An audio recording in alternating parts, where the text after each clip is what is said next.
আমরা নিরাপত্তা বাংলাদেশ চাই। নির্বাচন আসবে, সেই নির্বাচন সম্পূর্ণ করে আমি একটা উদাহরণ ভোট দেবো, আনন্দে ভোট দেবো, চাকরি খুশি নাই। ভোট আসলে কেন আমাকে ভোট দেওয়া হবে? আমার দেশ, এটা আমার জন্মভূমি। মায়ের লাইফ গর্ব থেকে বেরিয়ে আমি এই মাটিকে আঁকড়ে ফেলেছি। এই মাটি আমার, এই মাটির প্রতি আমার অনেক মায়া। আমাদের শুরু হয়েছে ধর্ম অবমাননা। আপনি দেখেন ছেলেকে পিটিয়ে মারা হলো বিবাহকে, সে ছেলেটা দেখা গেল তার স্মার্টফোন ইউজ করে না, তাকে মেরে ফেলা হলো।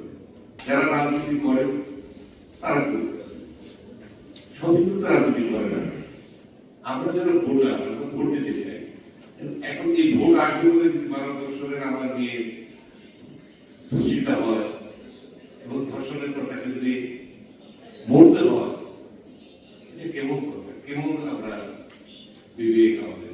19৭ সালে আমরা কাঁধে কাঁধ মিলে স্বাধীনতার জন্য আমার পূর্বসূরীরা জীবন দিয়েছে।